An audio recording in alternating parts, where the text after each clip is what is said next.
Now, if you're thinking of buying the Mazda CX-5 or Honda CR-V, I highly suggest you to consider this car first. I know the looks may not appeal to everyone because of its rugged and boxy shape, but it's way better than you think. And why I say so is because this car has the best visibility out on the road. It's very practical, it's easier to get in and out of the car. It has an active permanent symmetric all-wheel drive system, active torque vectoring, independent all-4 suspension, and a boxer engine so low to the ground, it handles better than a CX-5 and CR-V. But just before we get there, let's talk about exterior styling first. Alright guys, so this right here is the 2023 Subaru Forester facelift. So the facelift comes with a new reshaped headlights. You can see the daytime running lights are much larger than before now. It wraps around a C shape, and I like how the top part here actually protrudes. It cuts through the body towards the center. Nicely smoked out as well. It looks very aggressive. So this one is auto high beam and steering response headlights, meaning if you turn the steering to the left, the lights actually follows accordingly, which is very smart. The bottom here, you have the fog lights. On top, you have these horizontal chrome bits just to accentuate the front itself. Alright, then you see here the logo, it looks so huge, right? Then the bottom, you have this chrome bits here. Yeah, this car, it looks very aggressive and it's not supposed to look elegant like, let's say, the CX-5, because we all know Subaru is meant to be more like a utilitarian car, a more rugged shape that is supposed to go off-road, but it's very, very good on the road as well. It's a very good and comfortable family SUV. So I've driven this car for almost 7 days already, over 500 kilometers, and this car didn't disappoint at all. Not only is it comfortable, it's also very stable because thanks to its permanent symmetric all-wheel drive system with active torque vectoring. In the rain, I drive really fast, it's really stable, it's very confident. Alright, so I head towards the side. You can see this car has 18-inch wheels, and one thing about this car, you notice how the front overhang is quite short. The rear also is very short, meaning this car can actually clear a lot of steep inclination without bottoming out the front lip itself. So it's very good. You can take this car to off-road. This car also has 360 camera. You notice there's a camera here. It has blind spot monitoring, which lights up here as well. Yeah, a lot of features. You have the roof rails here, which are very sturdy. You can see, if I shake, right, it doesn't even move one bit. Inside also, all the panels you see later, right, it's very solid and very sturdy, okay? So you head towards the back. You have the new updated tail lights as well. You got this C shape here. It's in LED. And then one thing about this car is, if you open up the tailgate, just press this open. Yes, powered tailgate. Now once open up, right, it reveals a good amount of boot space to put all your things. But if you feel it's not enough, what you can do is you can just pull this lever right here. You can see it just folds down that one. You just pull this one. Alright, it just folds down that one and they got all the space you need. So this car also actually comes with the tonal cover right here, but then I actually put it right inside. It has a dedicated slot for you to put the tonal cover itself. How cool is that, right? Alright, and then another feature about this car, right, I'm sure a lot of people don't know is, let me just close the boot first. If you look directly under here, right, there's actually another button here. So this is what you call the pin code access. And this one is only unique to Subaru models. And what it does is basically, let's say you don't have your keys with you, right? You can just set your pin here and you can unlock the car by pressing the pin itself, inserting the pin, and it automatically unlocks the car without using the key itself, which is a very cool feature. If you bring this car, let's say you go to surfing, you go to hiking, you don't want your keys to put in your pocket, right? So that's what you usually do, yeah, which is a very cool feature. Alright, now let's talk about the interior. Now just before we check out the front seats, let's take a look at the back seats first. So if you open up the door, notice how wide can I open the door? It's almost 90 degrees, meaning if you want to enter and exit the car, it's easier for you. So if you have things, right, you want to bring inside, it doesn't obstruct you. And if you also notice, the floor is actually quite low to the ground despite this car being very tall. So this one is good for elderlies. You can enter and exit the car very easily. And this car, right, the back seats of this car, thanks to its suspension, it soaks up bumps so well that every passenger who sat in this car actually complimented how comfortable this car is, because the seats are very nice and comfortable. It doesn't hurt your back, and you can see the backrests are very well inclined, so people can actually lean back, relax, and enjoy the ride itself. And one thing you notice, right, you see the central tunnel. Even this car has an all-wheel drive system. You can see the tunnel is actually not that huge, so the person sitting in the middle can actually enjoy as well. You have two AC vents here, and you have some charging port here. Yeah, not bad. The back seats are very, very comfortable.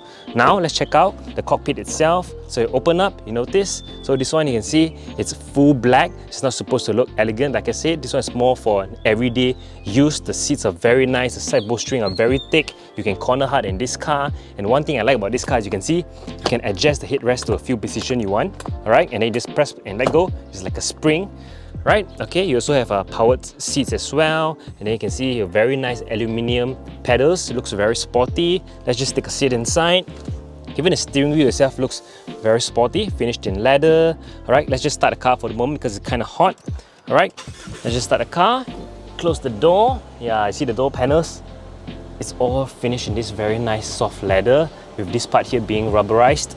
Yeah, very nice. Okay, so once you're inside here, right, this car is more towards not supposed to be like very updated with all screens and everything. It's supposed to be very easy to use. So once you sit inside the car, you already know what all the functions are. For example, these are all very self-explanatory. Here you have the rev counter, you have the speed. This one tells you your fuel consumption and everything. All right, then about here, this one shows you your car. You got lane keep assist and all the features on this car as well. Here you have two separate screens. So this screen right here you can control from this button right here. If you press on info, you can see it shows you different things. So those are the safety features. Press on this. On your left is your four-wheel drive system with active torque vectoring. Alright, press on this, it shows you your water temperature, oil temperature, and your fuel consumption. There are a lot of things you can see in this car that works really well. So this one, yes, Apple CarPlay, Android Auto. Yes, I know the screen may be small, but like I said, it's easy to use. So all you need is Apple CarPlay, Android Auto. That's all right. The rest you can see it's all analog. So you can control the volume from here. You want back, you press home. Yeah, you still have analog buttons because nowadays with modern cars, everything's on the screen. All right, even the AC, very easy. You just turn here to increase or decrease the fan speed. Yeah, it's nice to use. So the bottom here, these are nicely rubberized. Okay, so you have a 360 camera as well. You press on this, it shows you. Now the resolution on this is not that great, but still at least it works, right? You press again, then it shows you your side left and right. Press again, it shows you the front left and right itself. Okay, and then here you have the driving mode. So this one, if you want to go off-road, you have two driving modes to choose from. You have snow and dirt, and also deep snow and mud. So you just tilt to the left, then you can see it shows you there. Tilt to the right, deep snow and mud. So this one's for off-road. If you want to drive on-road, these are the buttons for you to choose. You press on sport. All right, you can see it goes to sport mode itself. Wait, I'm press. Yeah, it goes to sport mode. Wait. Press on this, it goes to sport mode. So what happens is that it becomes more responsive, the RPM, and also the steering wheel becomes heavier. If you want fuel efficient, you just press on this, which is called intelligent mode. Okay, press on it for fuel saving. And then here, this is your cruise control because this car is equipped with the Eyesight, which basically gives you, unlocks a few extra features for you. For example, you have ACC, so you have the adaptive cruise control, which slows down for you if the vehicle ahead. Alright, then on top here, you notice there's a pre-collision braking. It's really cool to actually place it on top here. It's kind of odd, but then, yeah, it's really cool. So you press the button here, this is for pre-collision braking. This one's for your lane keep assist. And then you press on this, this is the lane centering. So it actually moves the steering wheel for you. If you were to slowly move towards off the line, it actually pulls you back. Okay, really cool feature. And yeah, I think that's about it for the interior because everything here is all about the drive. So it's very simple, the interior. Alright, so now it's time for us to go for a drive. Alright guys, driving the Subaru Forester. So like I said, I've already driven this car for a week, over 500 kilometers. So I've already lived with this car, take it to, let's say, to groceries, take it to long distance journey, and I can roughly tell you how it feels. Number one, it's very comfortable, okay? That time I took this car, it took 2 hours to go to the destination, and my back, right, it doesn't hurt a single bit. It's so comfortable. The front seats, the back seats, both are very comfortable.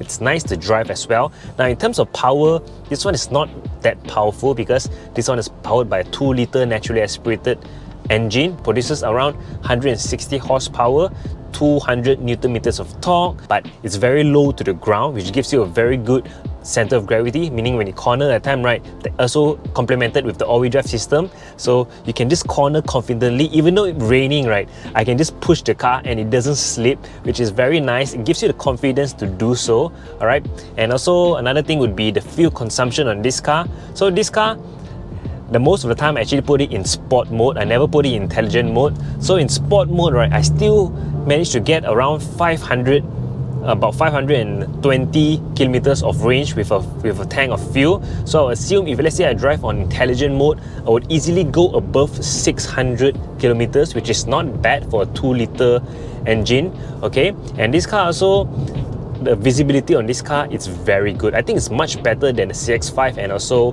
the CR-V, because the A-pillar, it's so tiny. Yeah, it gives you a very good visibility out on the road from the front, from the side, and from the back as well. Okay, and also this car also has a lot of features like lane keep assist, right, blind spot monitoring, lane departure warning, collision braking, alright, 360 camera, auto hold, everything you need it has on this car. You also have pedal shifters as well if you want to use it, adaptive cruise control, it works quite well. But things I don't really like on this car, number one would be, so the auto high beam, right, I noticed it's not as responsive as compared to the Mazda CX-30. That one, right, the Mazda CX-30, the moment when there's no car, the auto high beam straight away light up. But for this car, if there's no car, it takes around 3 to 4 seconds before it lights up. Okay, that's one. And the second thing would be the steering responsive headlight, right? Sometimes it actually moves, but it doesn't really react together with the steering wheel. It has a slight delay of it, but it's just a minor issue. Alright. And also one thing I really noticed, right, is this one, there's if you want to flash, right, you want to turn on flash permanently, you can't. If you pull back the stock, it turns on the flash. If you push towards away from you, it turns on the automatic headlights. So there's no way you can permanently like keep the high beam on, or maybe I haven't figured out how it works.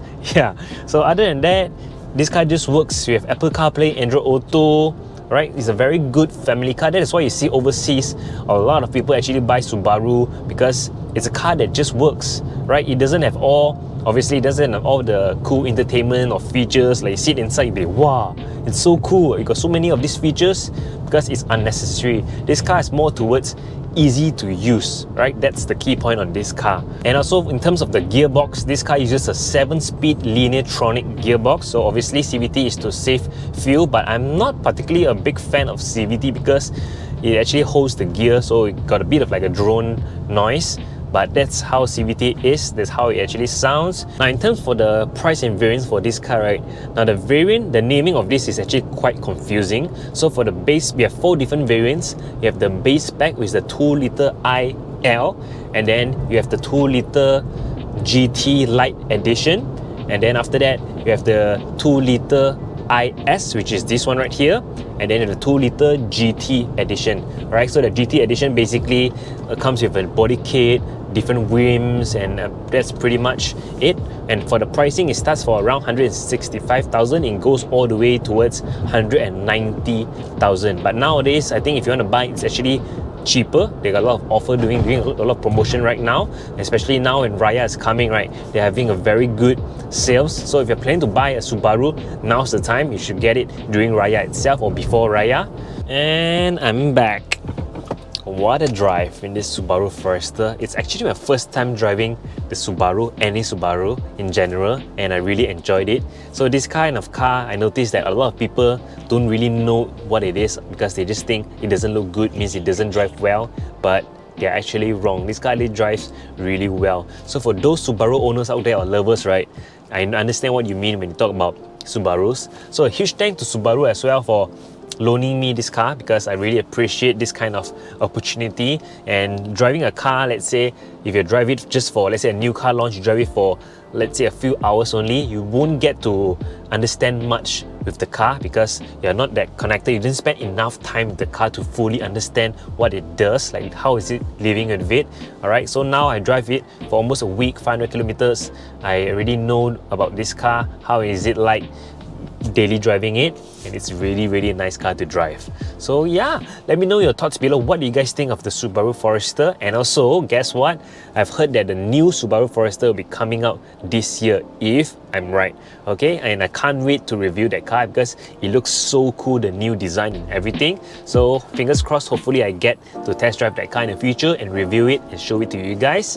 And I think that's about it. So if you guys enjoyed, please remember to like, subscribe, and share with friends, and I shall catch you guys next time. Ciao!